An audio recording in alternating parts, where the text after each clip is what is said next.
二手韩章，他来了，他的霹雳雷公弹瞬间能把这里炸成平地啊！好啊，快，开地道，开地道，下去，快下去！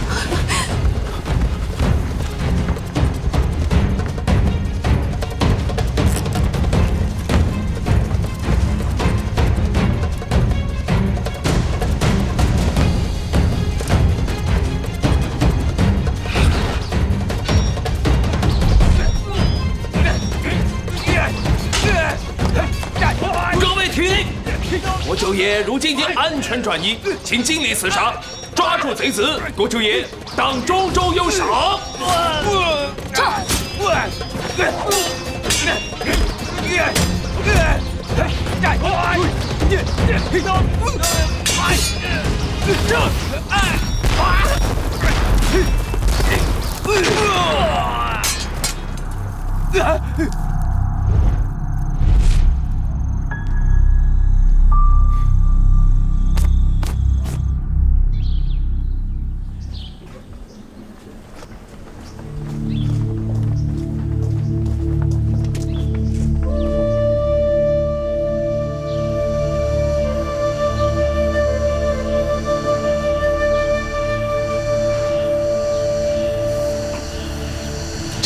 雷公弹是什么东西做的呢？竟有如此威力！据小的所知，这雷公弹并非是用传统的火药所配置，而是用一种非常特殊的火药，不需要用火来点燃，只需要撞击便会爆炸，其威力令人防不胜防。这个江湖上除了韩章，还会有谁做这种雷公弹？之前这个霹雳堂还是有几个人会配，可眼下这江湖上除了韩章，就别无他人了。哎呀，这个一个白玉堂就搅得人仰马翻的了，现在又多了个二鼠韩章，这不还人死马发问呢？这，过去。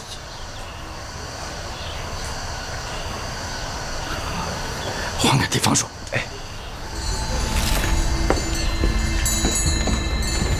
沈教头有什么话说？他们要来就来，要走就走，对不对？我们时时挨打，实在是让人郁闷。你郁闷啊？我还郁闷呢。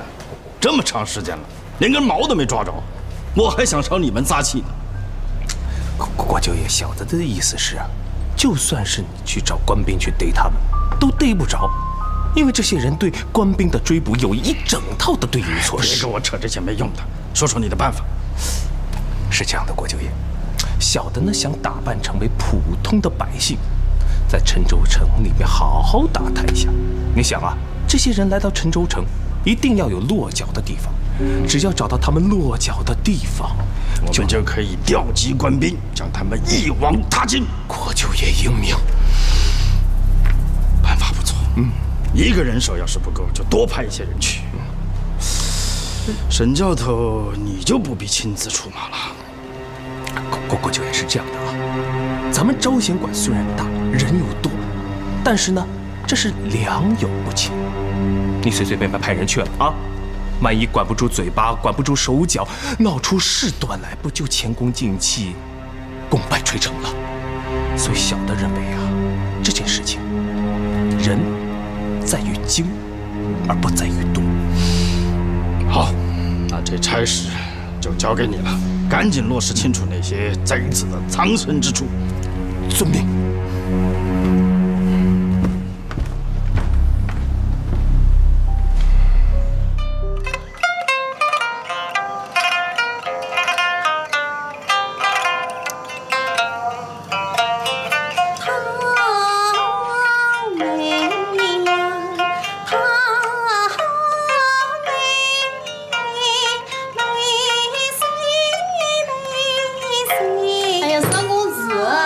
别老盯着春兰姐看曲儿了，看看我们嘛。就是看你有什么用啊？看看我嘛。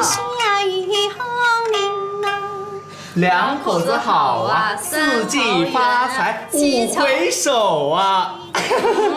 你输了，把脸蛋儿给我伸过来。来嘛。好香啊！你可真笨，三公子啊，换我来陪你玩。来。三公子加油！两口子好啊，四季发财，四季发。三公子输了。我输了。那你们说该怎么惩罚我呀？就惩罚您钻桌子。啊？钻桌子？钻桌子。好，本公子钻，本公子钻。你这个小坏蛋，一会儿看我怎么收拾你。三公子，你快点钻啊！哎，好。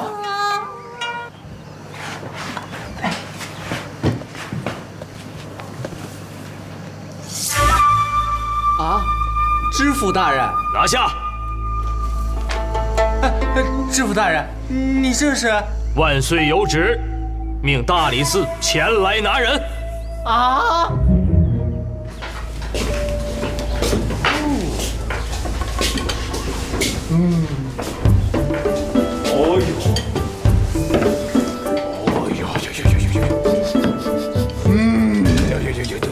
哎，干什么呢？赶紧出去！做啥子要出去呢？啊？开店的还不让人进来啊？躲开！你干嘛要出去啊？就怕你进来了，客人不再进来。哦，这倒奇怪了，人家吃人家的饭，叫花子吃叫花子的饭啊，这井水不犯河水。人家要是不进来呢，就说明你们的店做的菜饭不行啊。哎，讨打是不是啊？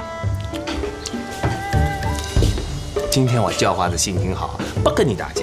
我告诉你啊，只要把好酒好菜放上来啊，叫花子吃美了，就不跟你计较嘞。咱店好酒好菜有的是，就是这个你有吗？什么啊？钱，银子。不对，钱是钱，银子是银子。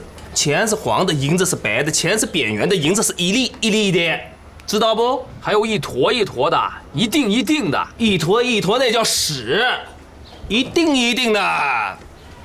叫花子我没见过。就算银子是一粒一粒的，你有吗？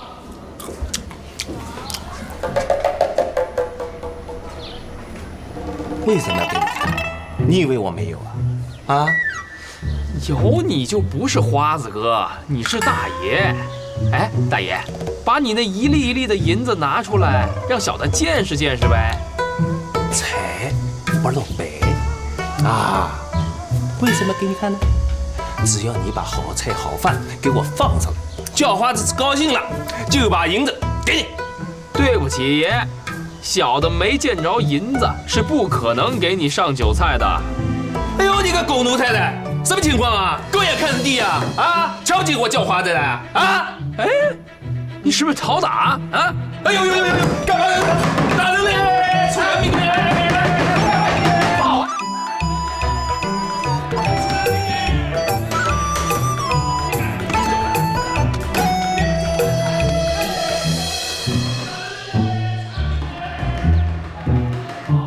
出人命嘞！没付钱呢！你个兔崽子，整天给老子惹事儿，不罚你3个月工钱，你不长记性是不是？说，发生什么事儿了？不知道哪跑来的叫花子，在这故意惹事儿。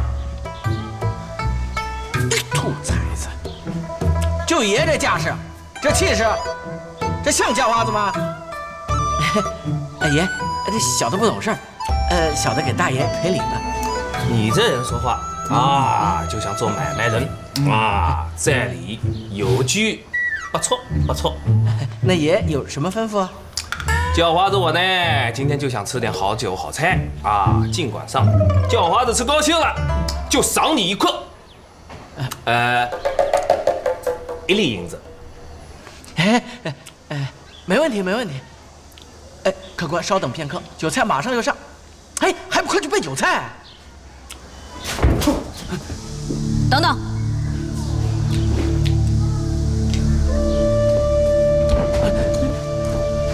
什么人敢再次吵闹？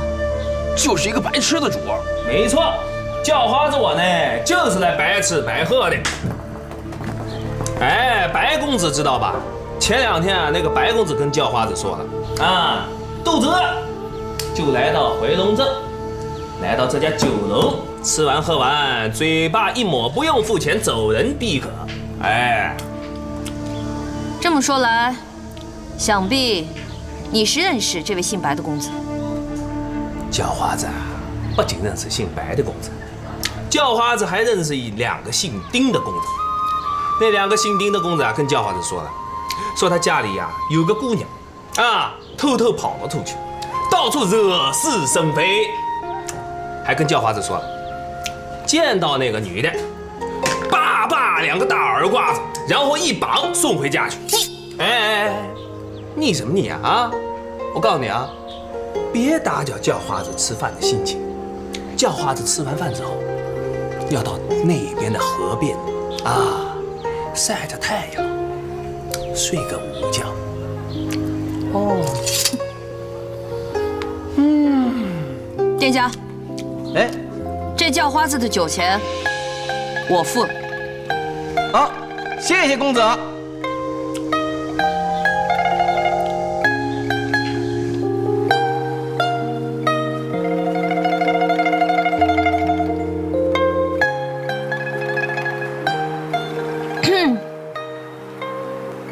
酒也该醒了吧？是该醒了。你还真敢来呀？敢问大哥，如何得知我月华的身份啊？难道你不记得了吗？昨日晚上你我苦战80回合，你的武功哪门哪派，我看不出来吗？原来是从我武功上得知的。你是在蒙我啊？呵呵，但却蒙对了。那，你就是沈仲元？姑娘，我是专门来找你的。之前蒋四爷跟我提过这家客店，说让我来碰碰运气。没想到运气这么好，一碰便中。那沈大哥，你可知道白玉堂的下落？你没有和他在一起？昨日我们刚刚到陈州，还没有联系过。谁？我小二。进来吧。二爷，姑娘，有什么事？有个人叫我将这东西送给二爷。什么东西啊？不知道，是一个小孩子送过来的。小孩子已经走了，不过小孩子说，是松风寺门口的人给他的。松风寺在什么地方？出镇子西口往左，不到2里地就到了。好，你先出去吧。哎，好。对。老五。沈大哥，我想再向你打听一个人。谁呀？展昭。展昭？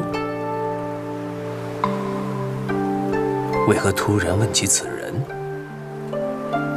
既然沈大哥都看穿我的身世了，我也实不相瞒。不过这件事情，沈大哥一定不能向他人透露。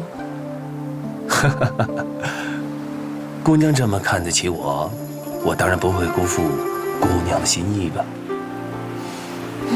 其实，我这一次偷偷从家里跑出来，就是为了展昭。为了展昭？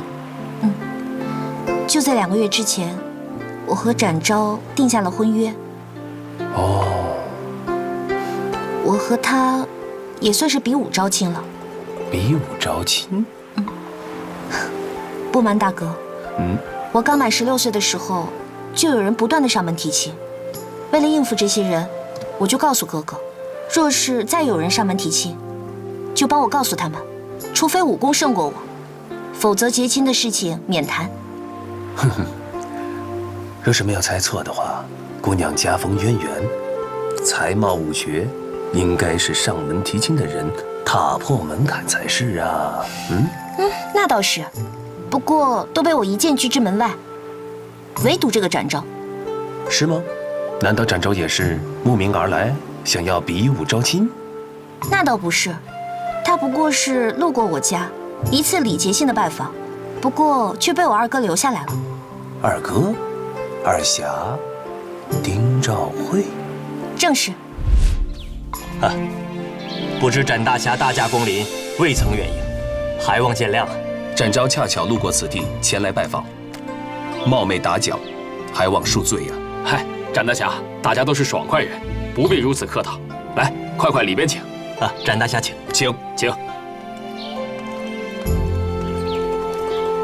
哎呀，气死我了！哎，太生气了，真是气死我了！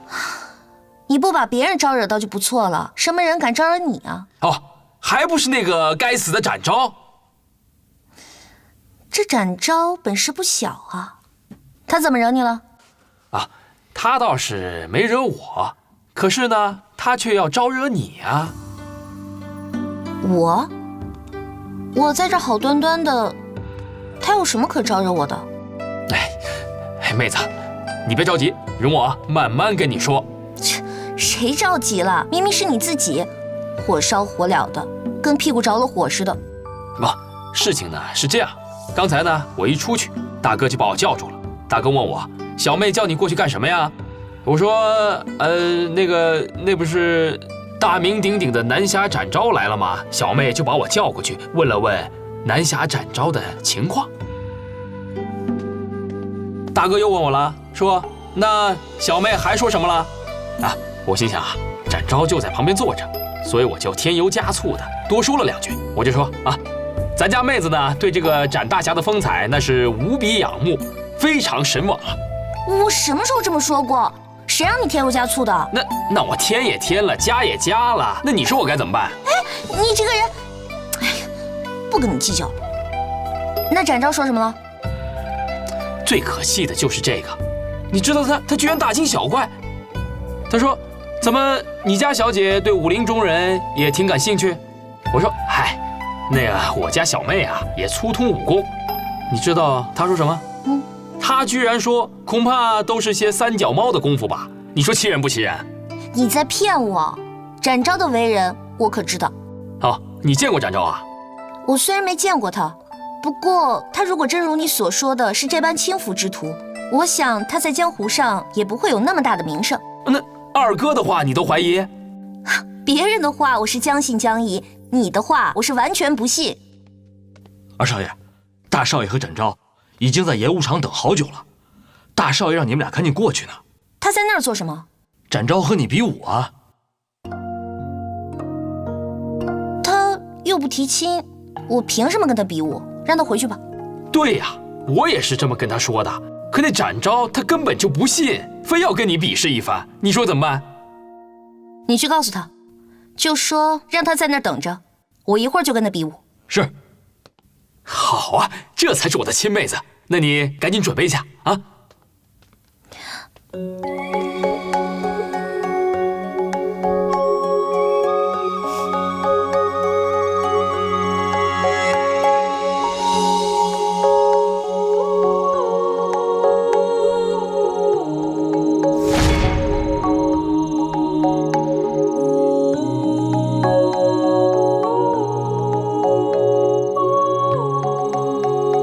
展大侠请。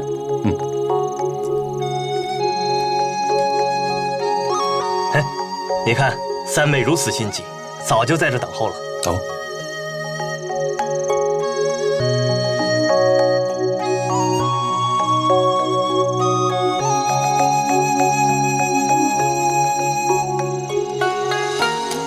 在下展昭，见过丁姑娘。久闻南侠大名，今日有幸拜见，还请赐教。彼此彼此。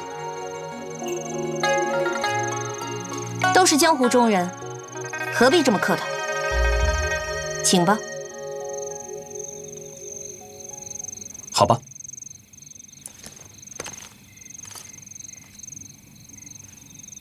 劳驾。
之间还有那么一段风流佳话。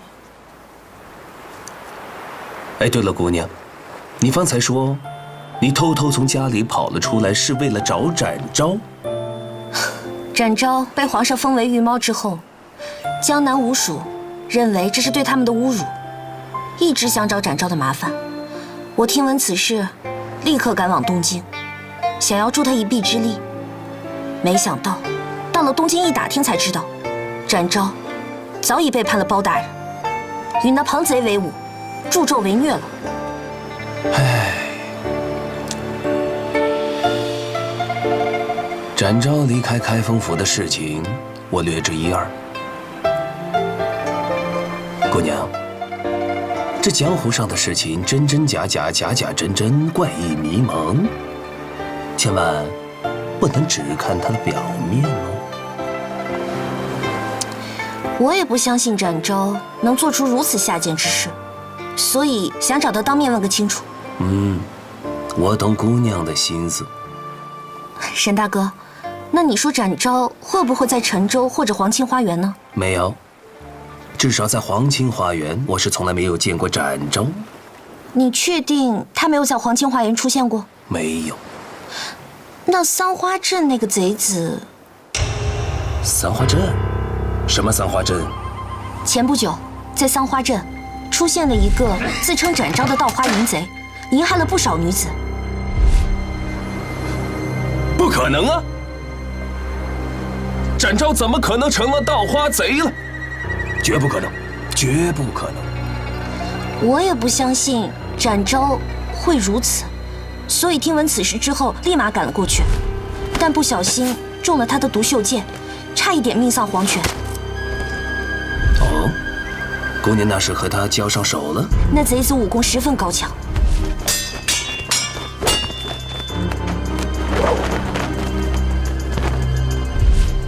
那姑娘，看清楚他是真展昭还是假展昭？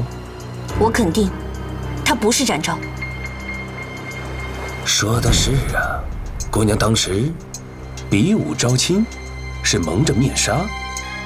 你能看清楚展昭，但展昭看不清你的脸。确实，不过现在天下人都认为他就是展昭。那么姑娘可以向天下人解释啊。怎么解释啊？如若有人问我，你怎么肯定那贼子不是展昭？该如何回答？说的也是。姑娘如今女扮男装，偷偷的离开了家，这也无法向天下解释这展昭是真是假。唉，所以，我现在想立马找到他，让他在吴蜀面前现身，说明真相，才能洗清自己。不过，我又害怕找到他。为何？如果他不是那采花淫贼，我想，那他也是庞太师足下的一只鹰犬。我怕控制不住自己，一剑刺向他。不，姑娘，如果你杀了他，你今后怎么办？一想到我要与他成亲，我这心里更是受不了。所以，姑娘，还是那句话，这江湖上是真真假假，假假真真，迷蒙难辨。姑娘，切不能着急，相信有朝一日姑娘见到了展昭，问个一清二楚也不迟。或许事情并不是姑娘所听到的那样，更不是姑娘所想象的那样。沈大哥，我想你在庞府之中见到展昭的机会一定比我多。如若哪天你遇到了展昭，一定想个法子跟我通个信儿。姑娘托付，我沈某必定做到。那我先谢过沈大哥了。好吧，咱们先不说这事儿了，说说眼下吧。要说眼下，现在皇清花园有没有什么异常情况？倒是没什么事情，只是有一件事尚未查清楚。什么事儿啊？前不久的一个晚上，一伙不明身份的人押解着一个人进了皇清花园，之后那个被押解的人就失去了消息，生不见人，死不见尸。那是什么人啊？是啊，是得好好打听一下。沈大哥，我倒是有一个想法。说。现在包大人官司缠身，能保住官职已属是万幸了，肯定不能到陈州。不过，现在想要铲除庞贼的团伙，只能依靠江湖的正义力量了。说的没错，是得广罗天下英雄义士。这是一方面，另一方面，既然展昭没有在皇庆花园，那韩二爷和季姑娘也就没人认得了。我想借助沈大哥的关系，让他们混进招贤馆，假装投靠庞玉那伙人，和沈大哥一起摸清里面的情况，里应外合，到时候一举歼灭。好主意呀！去松风寺能找着武术吗？老五接留下的线索就传给你。是否？阿弥陀佛，二位施主光临敝舍，不知是随喜呢，还是还愿？我们就是随便看看。这位可是韩二爷？正是我。哦，有位金施主正在禅房等候二爷。二位施主，请随偏生前去吧。有劳师傅了。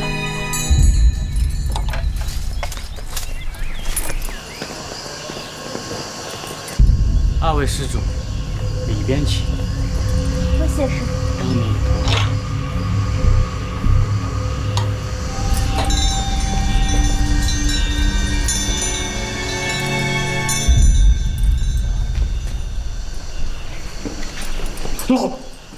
老五，二哥，老五，好。哎，这位小女子是？老五啊，我给你介绍一下啊，这个就是你没过门的二嫂。见过武术。哦，原来是二嫂啊！白玉堂见过二嫂。武术课外年龄。我昨天听说呢，有人大闹皇清花园，又有人放雷公弹，我就知道二哥你准来了。岳公子他早已料到，只要我们一去皇清花园，武术便会来与我们联络。月华也来了。哎，客官，二爷说了，他们去了松风寺。多谢。哎，慢走。这么说，包大人已经来不了陈州了。像包大人这么清正廉洁的官，没想到家中也能出这等女子。早知如此的话，我就该把庞玉那个狗贼给杀了。老大他已经吩咐过，让我们在陈州把事情闹得再大一些。光闹有什么用啊？闹了3番5次了。庞玉那厮早就有防备之心，如果再想动手的话，只怕难上加难。老五啊，不管他防备心有多大，咱们都给闹下去啊！1个时辰之前，是否有一男一女来过这儿？阿弥陀佛。是岳公子。今日必是上香还愿之人非常多，不知施主问的是哪二位？这男的身材高大魁梧，说话还有一些结巴；女的身材高挑。啊，二嫂，跟我来吧。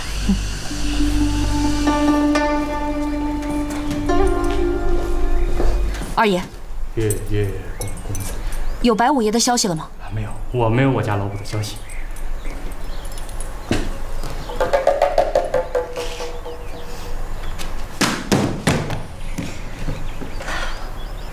那这白五爷是要出大事儿了。出什么事儿了？你们知道今天早上在毛家老店的那个叫花子是谁吗？是沈。他告诉我一个重大的消息，他说庞玉前几天秘密押一个人到皇清花园，那个人自打进去以后，活不见人，死不见尸呢。那会是谁啊？如果我没猜错的话，就是这白五爷。白五叔，这不可能。哎，这有什么不可能的？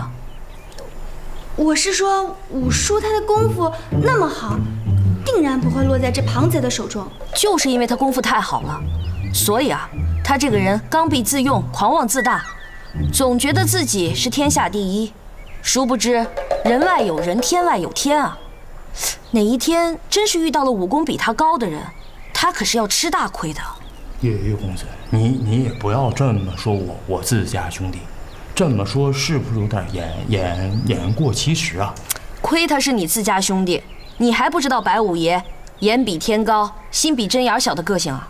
就算你现在想教育他，也看不到人了。行了，岳公子，咱们不说这些了。我可以肯定的告诉你，我家老五肯定没落入贼手。好，就依你所说，他没有被庞玉抓回去，估计也是被招贤馆的人追杀的逃进了鼠洞里。韩二爷，你别误会，我的意思是说，这彻地鼠挖鼠洞啊，是为了埋炸药；穿山鼠挖鼠洞是为了攻击敌人，只有这锦毛鼠挖鼠洞，是被敌人吓破了胆子。岳公子，你什么意思啊？处针对我家老五，我家老五怎么你了呀？因为你们还不知道啊，现在白玉堂已经好几天没在黄金花园了。那说不定是那贼子防守太严，五爷他一时无懈可击。现在不光是朝廷的人要缉拿他，还有招贤馆的鹰犬也在八方打听。我看这白玉堂，连陈州都很难逃出去了。姓岳的，你骂过没有？过瘾吗？我告诉你，我不是怕你，我是不想见到你。哎呦，白五爷，我说你现在这钻鼠洞的功夫是越发精湛了啊，简直是来无影去无踪，来去没有半点声啊。